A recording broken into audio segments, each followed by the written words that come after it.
श्री गुरुदेवाय नमः। आज्ञा हे मोर प्रिय समस्त सुधीवृंद को कोटि कोटि प्रणाम। आज आज्ञा आम गोटे सुंदर विषय वस्तु देखा। अच्युतानंद निराकार को पचारुंट प्रभु मत गोटे त्रिवेणी झाड़ उपर कौन से कौन कहते आज देखा किसी अंश गीत पढ़ुची आपण मैंने शुणिले पुण्य भी अर्जन हवा सागे सागे देखा से कौन कहते ये अच्युत मनर आनंदे निराकार प्रभु पादे प्रणाम करी पुण्य पुण्य न मिले से गुरु चरण। देखो आज्ञा ये अच्युतानंद श्री गुरु चरण न मिले क्या पाखे न मिले ना निराकार विष्णु।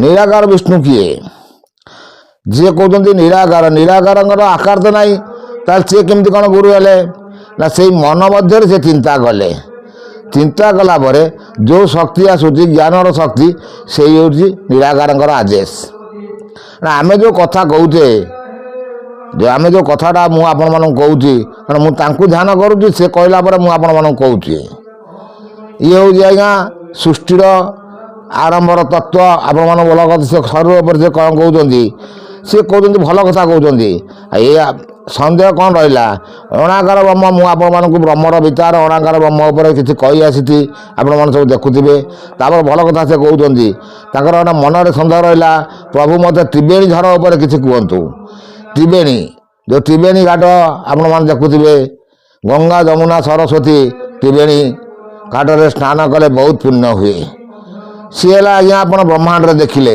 पिंडे कमी त्रिवेणी झर स्नान करेंगे सी स्नान तत्व केमी कौन जानवे मुझे आपण से विषय में कियद अनुसार आलोचना करी कहवा कारण मुझे आज्ञा कौटे पिलादिने कोलकाता जाइलु गंगा थे स्नान कर आज्ञा कुआड़े जो देवा देवी मंदिर कुआड़े जाए मो ठाकुर भल मु भल किंतु त्रिवेणी झर कौन ता विषय में आपण मानक आज कहबी त्रिवेणी स्नान करवा भारी कष्ट त्रिवेणी स्नान कर रास्ता अच्छी से विषय में आपण मानक जन विषय कौन कहते जे त्रिवेणी जर रवि तार केमत प्रकार केमते केउ स्थान बहे केउ स्थान रे तीरे रहे आमको या कहे जे मते संचय न रही शुणी बोलती निराकार कहवा शुण निरधारम शुणी बोलती निराकार निराकार बंदे गोटे शक्ति गोटे आलोक आलोक पिंड ज्योतिमय पिंड आपण मैंने ध्यान दान जो मैंने करुवे ध्यान बसिकी पूरा बसला देखिए गोटे ज्योति सदृश आपण सामने आसी से रहा जदि आपंकर सिद्धि आसला जे पर्यटन सिद्धि न आसी से पर्यटन हेनी कारण सिद्धि आने मन को अस्थिर करने स्थिर मंत्र भी कही मन स्थिर मंत्र भी कही मोर टैलेंट माध्यम आपण मैंने देखिए ये शुण ए बर धन धन त्रिवेणी उत्पन्न विधारम त्रिवेणी झर केमी कौन उत्पन्न होते कहते ये आकाश मध्य गम गगन आलोचन रही जानम तामध्य विष्णु अदपुणी नामटी हटाई प्रसिद्धि तही सदा पूरी तीर कदापि नुहे सुखे धारम। देखो आज्ञा मुझे कही आसी से विषय में आम सम्यक आलोचना करुँच मातृभाव ज्ञान जिते ब्रह्म शक्ति उठे से केमी जाए ना ऊपर को जाए जो ब्रह्मटा जाए ऊपर जाए अनल जल सहित मिसिकी से पुणी तल को खसे तेणु ऊपर जल अंश अच्छी कौटी अच्छी पिंडे आप देखुं पिंडे देखुं मुझे पिंड विषय में बुझापी जाऊँगी ब्रह्मांड कथा छाड़ू पिंडे आ भर जल अंश अच्छी सी हूँ विष्णु ह्रद सी ह्रदे केवे नीर सुखे ना सी जो सुखीज आपंकर से पलय आस्ते आस्ते आस्ते आस्ते आसो शरीर उत्पन्न हम से जल धारा आसिले सब प्रलय जल सब यही शरीर पर सृष्टि हम जो 7 दिन 7 राति अंधार अबल बहुल सूर्य न हो देखा मालिक आकार मान सब लिखिं कि ता भीतर गए इनर पॉइंट को पसंद भीतर पॉइंट बस विचार करूँ देखो चिंता करते से भल कथा कहते आज्ञा से कौन कहते हिरण्य गर्भ जो काले चुटे चुदिला प्रथम चतुर्दश भुवन आदि निरवीने नुहेचिदी ए विष्णुक निकटे चलिला यतन भारता कहला शुणी न देव धनाधन दंडे गईले महुनम तहु चित्तर विचारिले बाम पादुदार काटिले तही बहे ଏକଦାର ପଡ଼ିଲା ଶଙ୍କରଙ୍କ ଚିରମ୍। ତାଙ୍କ ଚିରେ ଜଟା ତିନି ଏଥିଲା ଯେ ତିନି ଗୁଣ ଘେନି। ସେ ଧର ମସ୍ତକେ ପଡ଼ନ୍ତେ ଜଟା ଲାଗିନ ଦବୁତେ। ତିନି ଧାର ହୋଇ ରହିଲା ତ୍ରିବେଣୀ ନାମ ବୋଲାଇଲା। ଦେଖନ୍ତୁ ଆଜ୍ଞା, ଏଠି ଲେଖକାର ଯାହା ଲେଖିଛନ୍ତି ମୁଁ ଆପଣମାନଙ୍କୁ କହି ଆସିଛି। ମୋର ଏଥିରେ ସବୁ ପୁରାଣର ତଥ୍ୟ, ଶରୀରର ତଥ୍ୟ ସବୁକୁ ଆମେ ତତ୍ତ୍ୱ କରିକି ବୁଝିବା, ତର୍ଜମା କରିକି ଜାଣିବା ଯେ ସମସ୍ତେ ଦେଖିଲେ ଜଳ ବିହୁନେ କିଛି ହେବ ନାହିଁ। ଜଳ ବିହୁନେ ସୃଷ୍ଟିନାଶ, ଜଳ ଗହନେ ସୃଷ୍ଟିନାଶ। ଜଳ ନଥିଲେ ସୃଷ୍ଟିର ନାଶ ହେବ, ଜଳ ଯଦି ଅତ୍ୟଧିକ ହେଲା ସୃଷ୍ଟିର ନାଶ ହେବ। ଯେପରି ବ୍ରହ୍ମାଣ୍ଡରେ ପିଣ୍ଡରେ ସେଇଭଳି, ପିଣ୍ଡରେ କ'ଣ ସେଇଭଳି ଆଜ୍ଞା, ପିଣ୍ଡରେ ଯେତେବେଳେ ବୟବୃଦ୍ଧ ଯେଉଁମାନେ ବୃଦ୍ଧ ହେଉଛନ୍ତି ତାଙ୍କ ଶରୀରରୁ ଜଳୀୟ ଅଂଶ ସୁପ୍ତ ହୋଇଯାଉଛି। ଜଳୀୟ ଅଂଶ ଯେତେବେଳେ ସୁପ୍ତିଯିବ କ'ଣ ହେବ ନା ଏ ଚମ ଗୁଡ଼ାକ ଧଡ଼ ଧଡ଼ ହେଇ ଆସିବ। ହେବ ନା ନାହିଁ ଆଜ୍ଞା? ତେଣୁ 50-60 ବର୍ଷ ଟପିଲେ ଲୋକଙ୍କର ଚମ ଆଉ କ'ଣ ରହିବ କି? ଯାହା ଉଜ୍ଜ୍ୱଳ ଥିବ ସେ ରହିବ କି? ଜଳୀୟ ଅଂଶ କମି କମି ଗଲା। ଯେଉଁଭଳି ପିଣ୍ଡରେ, ମୁଁ ଆପଣମାନଙ୍କୁ ପିଣ୍ଡ ବ୍ରହ୍ମାଣ୍ଡ ହିସାବରେ ବୁଝାଉଛି। ଆପଣମାନେ ଯଦି ମନଧ୍ୟାନ ଦେଇକି ମୋର ଏଇ ଶେଷ ଏପିସୋଡ଼ ପର୍ଯ୍ୟନ୍ତ ଶୁଣନ୍ତି ବହୁତ ଜ୍ଞାନ ଅର୍ଜନ ହେବ। ସେ ଭଲ କଥା କହୁଛନ୍ତି ଯେ ବିଷ୍ଣୁଙ୍କ ପାଖରେ ସମସ୍ତେ ପହଞ୍ଚି, ବିଷ୍ଣୁଙ୍କ ପାଖରେ ସମସ୍ତେ ପହଞ୍ଚିକି ଏ କଲେ ଜଳ ନାହିଁ। ତ ସେ ବାମ ପାଦରୁ ଜଳ କାଢ଼ିଦେଲେ ଧରା ପଡ଼ିଲା ବିଷ୍ଣୁପଦ। ସେ ଧାରା ଆସିକି ଶଙ୍କରଙ୍କ ଶିର ଉପରେ ପଡ଼ିଲା। ତାହେଲେ ଆକୁ ବ୍ରହ୍ମାଣ୍ଡରେ କେଉଁଠି ଦେଖିବ, କେଉଁଠି ଶିର କେଉଁଠି ଜଳ ଆସୁଛି? ଇଏ ଗୋଟେ ପ୍ରଶ୍ନବାଚୀର ପ୍ରଶ୍ନ ଆଜି ରହିଲା ନା ନାହିଁ ଆଜ୍ଞା? ଜଳଟା ଜଳ ଧାରାଟା କେଉଁଠି ପଡ଼ୁଛି କେମିତି ଜାଣିବା? ତିନି ଧାର ହେଇକି ଯେଉଁ ଜଳ ପଡ଼ିଲା ଶରୀରରେ ଆମେ ତାକୁ ଦେଖିବା। ବିଷ୍ଣୁ ପଦ ଯଦି ଆ ଉପରେ ରହିଲା, ଏଠି ରହିଲା ଗୋଲାଘାଟ ରହିଲା, ସେଠି ରହିଲେ ବିଷ୍ଣୁ ସ୍ୱୟଂ ଆଦି ବିଷ୍ଣୁ ରହିଲେ, ତାଙ୍କ ପାଦରୁ ଧରିଲା। ସେ ଧର ଆସି ଶଙ୍କରଙ୍କ ମୁଣ୍ଡରେ ପଡ଼ିଲା। ଶଙ୍କର ରହିଲେ କେଉଁଠି? ଶଙ୍କର ରହିଲେ କଣ୍ଠଚକ୍ରରେ।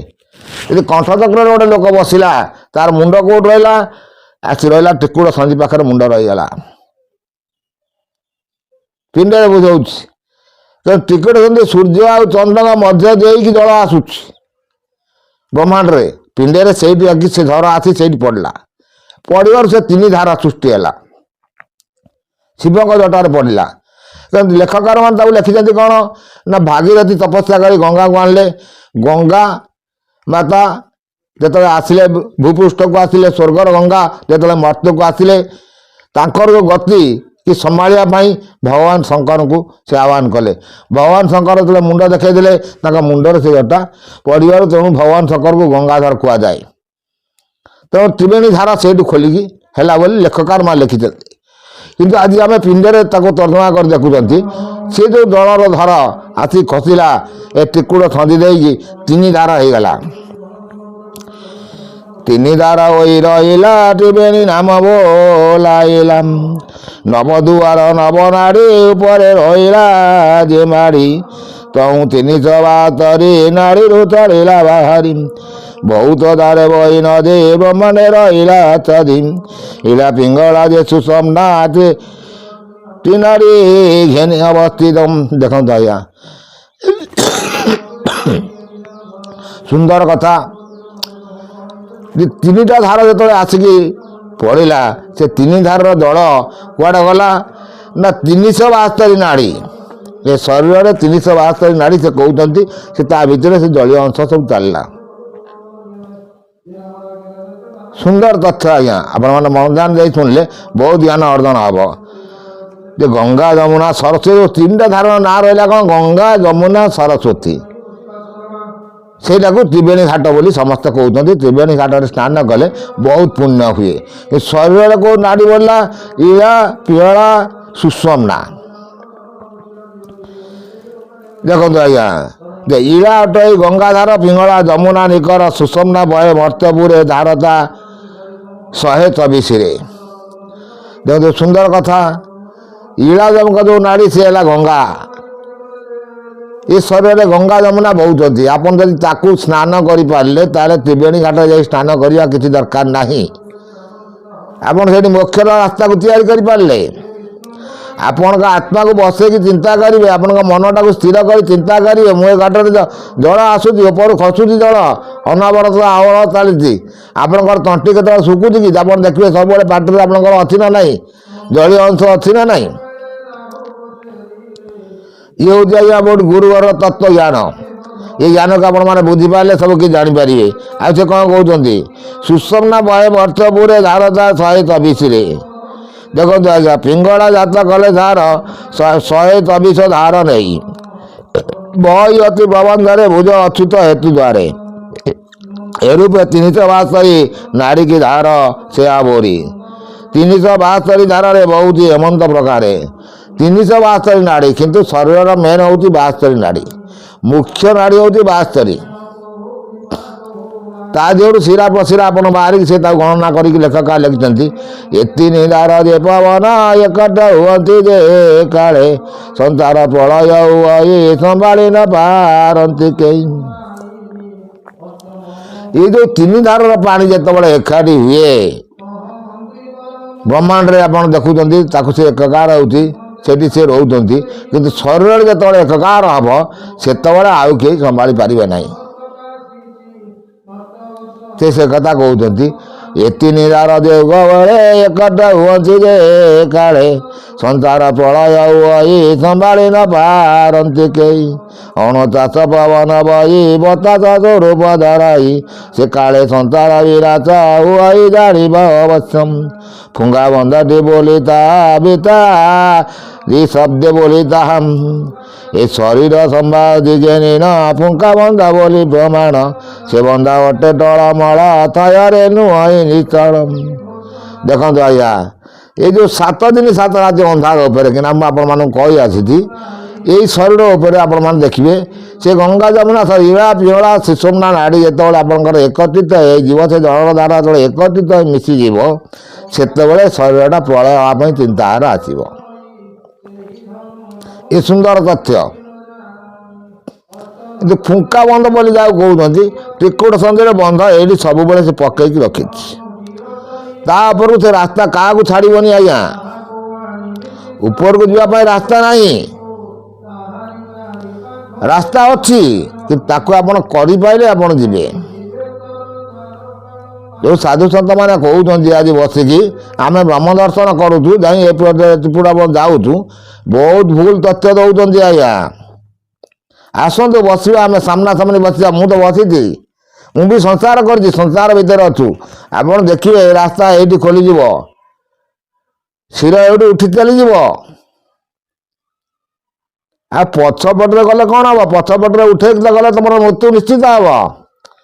କାରଣ ଜୀବ ପରମ ହେଲେ ଘଟ ଛୁଟି ନଯିବ। ଏଇ ଘଟ ଅଛନ୍ତି ଯୋଗୀ ମୁନି ଋଷିମାନେ, ତାକୁ ଅମାନ୍ୟ କରିବାନି। ସେମାନେ ମୂଳାଧାର ଚକ୍ରରୁ ଯେଉଁ ଆମର ଏଠି ଯେଉଁ ଯାଇଛି, ପଛରେ ଯେଉଁ ପିଞ୍ଜରା ହାଡ଼ ଯାଇଛି, ସେ ମଣିବନ୍ଧ ଭିତରେ, ତା ଭିତରେ ସେ ସୂକ୍ଷ୍ମ କରିକି ପବନଟାକୁ ତା ଭିତରେ ପୁରେଇକି ଉଠେଇଲେ ଏ ଉପରେ ଆସ୍ତେ ଆସ୍ତେ ଆସ୍ତେ ଆସ୍ତେ ଆସିକି ଏଠି ବ୍ରହ୍ମ ଦର୍ଶନ କରିପାରିବ। ଏ ଶରୀରରେ ବ୍ରହ୍ମ ଅଛି, ଠାକୁର ସ୍ୱୟଂ ଜଗନ୍ନାଥଙ୍କର ଅବତାର ଅଂଶ ସେ ଦେଖିପାରିବ। କିନ୍ତୁ ସେ ପର୍ଯ୍ୟନ୍ତ ଯେତେବେଳେ ଉଠେଇକି ସେ ଆସିଲା, ମୁଁ ଆପଣମାନଙ୍କୁ କହି ଆସିଛି, ଗୋଟେ ନଡ଼ିଆ ଗଛ ଉପରକୁ ଗୋଟେ ଚଢ଼ିଯିବ, ଯଦି ପାହାଚ ନ କରିଥିବ ସେଠି ଗୋଡ଼ ଖସିଲେ ସିଧା ତଳକୁ ଖସିବ। ସେ ତଳକୁ ସିଧା ଖସେଇ ଦେବ, ଯା ପଳା ପୁଅ ତଳକୁ, ଆଇନୁ ମୋତେ ଦେଖିଲୁ ତଳକୁ ପଳା। ସେ ତଳକୁ ପଳା, ତା ଆତ୍ମା ସାଙ୍ଗେ ସାଙ୍ଗେ ତଳିଗଲା, ଆଉ ରହିଲାନି। ଆଉ ଇଏ ହେଉଛି ନିଶ୍ଚିତ। ଏ ଜ୍ଞାନବାଣୀ ମୁଁ ତାକୁ ବହୁତ ଚିନ୍ତାଧାରା କରିଛି। 1986 ମସିହାରେ ଏ ବିଷୟରେ ଆସ୍ତେ ଆସ୍ତେ ତାକୁ ତର୍ଜମା କରି କରି କରି କରି କରି କରି କରି କରି ଆସୁଛି। ପାହାଚ କେମିତି କରିବା, ଛାଡ଼ନ୍ତୁ, ଆମେ ତ ଏ ବିଷୟରେ ଦେଖୁଛନ୍ତି, ଆମେ ଏ ବିଷୟରେ ଆଲୋଚନା କରି କରି ଯାଉଛନ୍ତି, ଯେ ଭଲ କଥା କହୁଛନ୍ତି ଯେ ପୂର୍ବରେ ବନ୍ଧକୁ କେହି ସମ୍ଭାଳି ପାରିଲେ ଯେ ନାହିଁ, କେବଳ ଶିବ ଯୋଗ ସାଧି କରିବାରୁ ତପସ୍ୟା ସିଦ୍ଧି, ପତିତ ପ୍ରକୃତିଙ୍କି ଧରି ମୂଲି ଆପଣେ ସମ କରି, 10 ଇନ୍ଦ୍ରିୟକୁ ଜ୍ଞାନୀନ ବାନ୍ଧି ବନ୍ଧରେ ଯତନେଣ, ଷଡ଼ ରିପୁଙ୍କୁ ଆନନ୍ଦରେ ଚୋର କଦାଳ କର ସ୍ଥିର। ଦେଖନ୍ତୁ, କେବଳ ଏକମାତ୍ର ଶିବ ଆକୁ ସାଧିକି ରଖିପାରିଲେ। ତେଣୁ ଶିବର ଯଦି ତାତ୍ପର୍ଯ୍ୟ ଅର୍ଥ ଆମେ ଦେଖିବା ପାଇଁ ଯିବା, ଶିବ ବୋଲନ୍ତେ କ'ଣ? ତାଲବେଶ ଇକାର ବ ଶିବ। ଇକାର ଯଦି ଆପଣ କାଢ଼ିଦେବେ, ସେ ହେବ ଶବ। ସେ ଇକାରଟାକୁ ବୁଲେଇ ଦେଲେ କ'ଣ ହେବ? ଗୋଟେ ଚନ୍ଦ୍ର, ତା ଉପରେ ବିନ୍ଦୁ, ଚନ୍ଦ୍ର ବିନ୍ଦୁରେ ତଳେ ହେଉଛି ଓଙ୍କାର, ଓଟା ଲେଖା ହେଲେ ଉପରେ ଚନ୍ଦ୍ର ବିନ୍ଦୁ ଦିଆହେଇଯାଏ ଓଙ୍କାର ବୋଲି ଆପଣ ଜାଣୁଛନ୍ତି। ଆପଣ ଇଂଲିଶରେ ଲେଖନ୍ତୁ ବା ହିନ୍ଦୀରେ ଲେଖନ୍ତୁ ବା ଓଡ଼ିଆରେ ଲେଖନ୍ତୁ। ଇଂଲିଶରେ ତ ଓଙ୍କାର ନାହିଁ। କଥା ହେଉଛି କ'ଣ ଆଜ୍ଞା, ଯେ କାହିଁକି ଏସବୁ ବିଷୟ କହିଲି, ଆପଣ ଏଇ ଯେଉଁ କହିବି ଆ ଭିତରେ ପୁଣି କହିବି, ଯେଉଁ ପାଠ ସବୁ ପଢ଼ୁଛନ୍ତି ସେ ପାଠ ଭିତରେ ବହୁତ ତତ୍ତ୍ୱ ରହିଛି। 25 ପ୍ରକୃତିକି ଧରି ପ୍ରତି ମନରେ 5ଟା ଲେଖା ପ୍ରକୃତି ରହିଲେ 25 ପ୍ରକୃତି। 25 ପ୍ରକୃତିକି ଶିବ ନିଜେ କଣ୍ଟ୍ରୋଲ କରିପାରିଲେ। ତେଣୁ ସିଏ ବନ୍ଧ ବାନ୍ଧି ପାରିଲେ, ଫୁଙ୍କା ବନ୍ଧ ବାଟେ ସିଏ ଯାଇପାରିଲେ, ସିଧା ରାସ୍ତା। ତେଣୁ ଏସବୁ ଜ୍ଞାନ ଯଦି ଆପଣମାନେ ଧୀର ମନ ହେଇକି ଶୁଣିବେ, ଶେଷ ପର୍ଯ୍ୟନ୍ତ ଶୁଣନ୍ତି, ବହୁତ ଜ୍ଞାନ ଅର୍ଜନ ହେବ। ଆଉ ଯେଉଁମାନେ ନୂଆ ହେଇକି ଆସିଥିବେ ମୋର ଏଇ ଚ୍ୟାନେଲକୁ ସବସ୍କ୍ରାଇବ୍ କରି ଲାଇକ୍ ସେୟାର କଲେ ବହୁତ ଉପକାର ମିଳିବ। ଆଉ ସେ କ'ଣ କହୁଛନ୍ତି ଆମେ ଟିକେ ଦେଖିବାକୁ ଯିବା।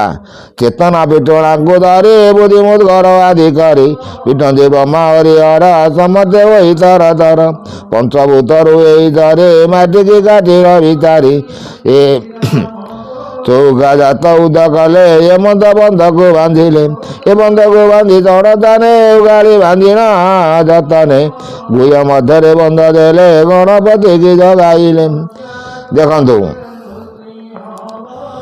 ଯେ ସିଏ ସବୁ କହୁଛନ୍ତି ଯେ ଷଡ଼ ଚକ୍ରରେ ସବୁ ଗୋଟେ ଗୋଟେ ବନ୍ଧ ସେ ବାନ୍ଧିକି ଆଲେ। ମୁଁ ଆପଣମାନଙ୍କୁ କହିଛି ଗୋଟେ ଗୋଟେ ଚକ୍ରରେ ଗାୟତ୍ରୀ ବସାନ୍ତେ ଗୋଟେ ଗୋଟେ ଆପଣ ପଢ଼ୁଥିବେ, ଗୋଟେ ଗୋଟେ ଘରେ ଗଣ୍ଠି ପଢ଼ୁଥିବେ। ସମସ୍ତେ କହିଥିଲେ ଅକ୍ଷର ଗୁଡ଼ିକ କ'ଣ? ଅକ୍ଷର ଗୁଡ଼ିକ ହେଉଛନ୍ତି ବ୍ରହ୍ମ ସ୍ୱରୂପ। ଆପଣ ସେ ଅକ୍ଷରକୁ ଚିନ୍ତା କରିକି ମନେ ତା ଭିତରେ ସେଠି ସୁଧା ଗଣ୍ଠି ପକାଇଲା ବେଳେ ମନ ମଧ୍ୟରେ ସେ ଗଣ୍ଠି ପକାଇବେ।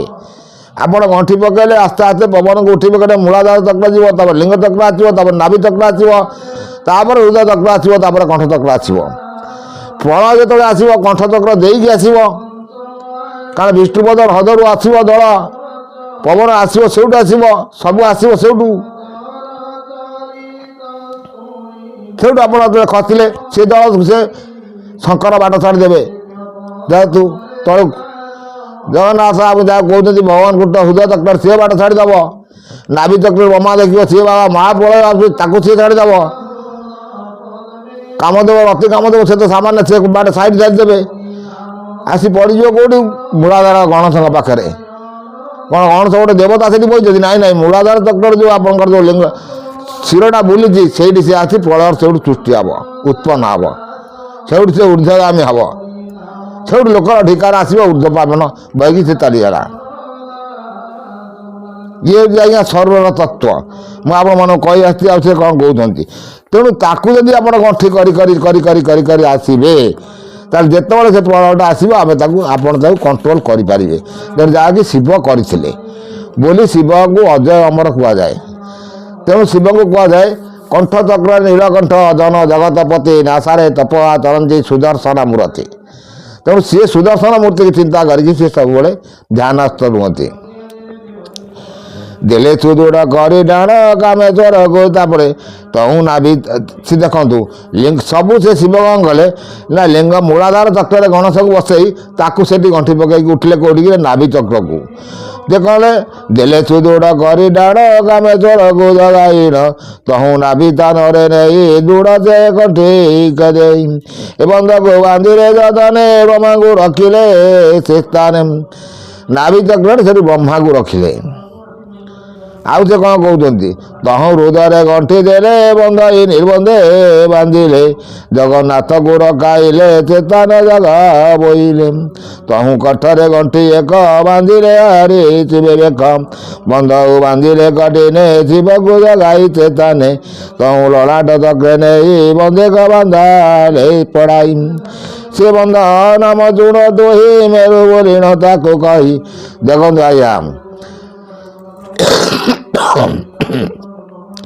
ଆପଣଙ୍କର ମୂଳାଧାର ଚକ୍ରରେ ମୁଁ ଆପଣମାନଙ୍କୁ ବୁଝେଇକି ଆସିଲି। ତ୍ରିବେଣୀ ଧାରରୁ ଆପଣମାନେ ଆସୁଛନ୍ତି, ଆମେ ଏଇ ଶରୀର ତତ୍ତ୍ୱକୁ ଯାଉଛନ୍ତି। ବହୁତ ସୁନ୍ଦର ଜ୍ଞାନ, ଆପଣମାନେ ମନ ଧ୍ୟାନ ଦେଇ ଶୁଣିଲେ ବହୁତ ଜ୍ଞାନ ଅର୍ଜନ ହେବା ସହିତ କର୍ଣ୍ଣ ବି ପବିତ୍ର ହେବ। ଆପଣ ଜାଣିପାରିବେ ଶରୀର ତତ୍ତ୍ୱ କ'ଣ।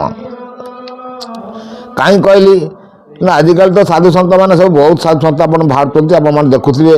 କାରଣ ସେସବୁ ବିଷୟ ତାଙ୍କ ବିଷୟରେ ଆମେ ଆଲୋଚନା କରିବାନି। ଆମେ ସରଳ ତତ୍ତ୍ୱ ଉପରେ ଯାଉଛେ, ମୁଣ୍ଡ ସିଆଡ଼େ ଗଲେ ମୁଣ୍ଡ ସିଆଡ଼କୁ ପଳେଇବ।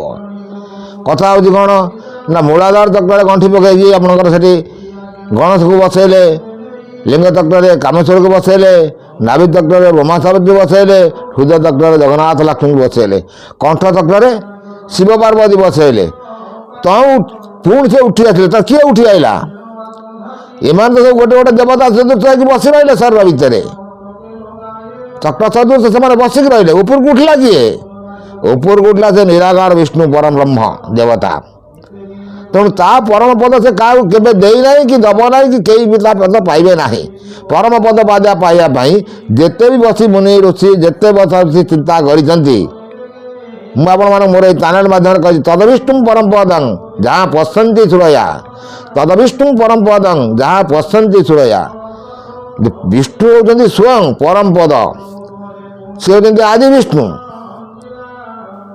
ତେଣୁ ମୋର ଏଇ ଚ୍ୟାନେଲ ମାଧ୍ୟମକୁ ଆପଣ ଆସିଲେ ବହୁତ ମନ୍ତ୍ର ଯନ୍ତ୍ର ତନ୍ତ୍ର ସର୍ବତତ୍ଵ ସବୁକିଛି ପାଇପାରିବେ। ଆଉ ଦେଖନ୍ତୁ ଛାଡ଼ନ୍ତୁ, ଆମେ ସେ କ'ଣ କରିବା? ବନ୍ଧ ବାନ୍ଧିଲେ କଟନେ ଜୀବକୁ ଜଗାଇ ଚେତାନେ, ତମ ଲଲାଟ ଚକ୍ର ନେଇ ବନ୍ଧେକା ବାନ୍ଧିଲେ ଭିତୋଇ, ସେ ବନ୍ଧ ନାମ ଚୁଣ ଦୋଇ ମୋର ବରିଣ ତାକୁ କହି, ଆପେ ଜଗିଲେ ଚେତାନରେ ଉବାରି ନିଚେ ଦିବତରେ, ଧରକୁ ନିର୍ବନ୍ଧ କରିନ ଯୋଗ ମାୟା ଜଗିଲେ ଜାଣମ। ଦେଖନ୍ତୁ ଏଠି ବସିଲା ସେ ମେରୁ ବନ୍ଧ ଏଇଠୁ ବାନ୍ଧି ଦେଇକି ମୁଁ ଆପଣମାନଙ୍କୁ ମୋର ଏଇ ଚ୍ୟାନେଲ ମାଧ୍ୟମରେ କହିଯାଇଛି, ଲଲାଟ ଚକ୍ର ହ ଅକ୍ଷର ଦୁଇଟା। ହଟି ହେଉଛି ନିରାକାର ବିଷ୍ଣୁ, କ୍ଷୟଟି ହେଉଛି ଆଦିଶକ୍ତି। ତେଣୁ ତାକୁ ନେଇକି ଦି ଜଣଙ୍କର ସୃଷ୍ଟି ଶରୀର ତିଆରି ହେଇଛି, ଆଉ ତାକୁ ନେଇକି ସୃଷ୍ଟି ତିଆରି ହେଇଛି। ପ୍ରକୃତି ରୂପା ଦେବୀ ସେ ଆଦିଶକ୍ତି ହେଉଛନ୍ତି ପ୍ରକୃତି ରୂପା ଦେବୀ, ଶକ୍ତି ସ୍ୱରୂପିଣୀ। ଆପଣଙ୍କର ପିଣ୍ଡରେ ଦେଖିଲେ ସୂର୍ଯ୍ୟଚନ୍ଦ୍ର ତଳେ ରହୁଛନ୍ତି, ଉପରେ ରହିଲେ ସିଏ। ଯେମିତି ବ୍ରହ୍ମାଣ୍ଡରେ ସେମିତି ସୂର୍ଯ୍ୟଚନ୍ଦ୍ରଙ୍କ ଉପରେ ସିଏ ରହିଲା ଶକ୍ତି। କିନ୍ତୁ ଧ୍ରୁବମଣ୍ଡଳ ଯାଇଲା ବେଳକୁ ଦେବମଣ୍ଡଳ ରହିଲାଣି ତଳେ ଏଠି ଜାଗାରେ, ତା ଉପରେ ଅଂଖ୍ୟଙ୍କ ଅକ୍ଷର ଉପରେ ରହିଲାଣି, ତା ଉପରେ ସେ ବ୍ରହ୍ମପୁରୁଷ। ଇଏ ଭାରି କଠିନ ରାସ୍ତା, ବୁଝିବା ଭାରି କଷ୍ଟ, କିନ୍ତୁ ସାଧିବା ବି ଭାରି ସହଜ। ସାଧିବା ସହଜ କ'ଣ? ଆପଣ ଯଦି ପଢ଼ି ପଢ଼ି ପଢ଼ି ପଢ଼ି ପଢ଼ି ଲକ୍ଷ ଲକ୍ଷ ଜପ ହେଲେ ଆପଣଙ୍କୁ ସେ ରାସ୍ତା ଆସ୍ତେ ଆସ୍ତେ ଆସ୍ତେ ରାସ୍ତା ସେ ସବୁ ଖୋଲିକି ସବୁ ରାସ୍ତା ବତେଇ ଦେବ। ଆଉ ଆପଣ କହିବେ ମୁଁ ଆଜି ଜପିଦେବି କାଲି ପାଇଯିବି? ହଁ, ଯୁଗ ଯୁଗାନ୍ତ ବିତି ଯାଇଛନ୍ତି ଲୋକମାନେ, ମୁନି ଋଷିମାନେ ବସି ତପସ୍ୟା କରିଛନ୍ତି, ତା ଦେଖା ପାଇନାହାନ୍ତି। ସେ ଯାହାକୁ ହଇବ ଦୟା, ମୁଁ ଯାହାକୁ ଓଇ ସଦୟ, ଜ୍ଞାନତା ହୃଦୟରୁ ଉଦୟ, ମୁଁ ଯାହାକୁ ନ ହୁଏ କରୁଣା ବ୍ରହ୍ମା ଶଙ୍କର ହନ୍ତି ବଣା।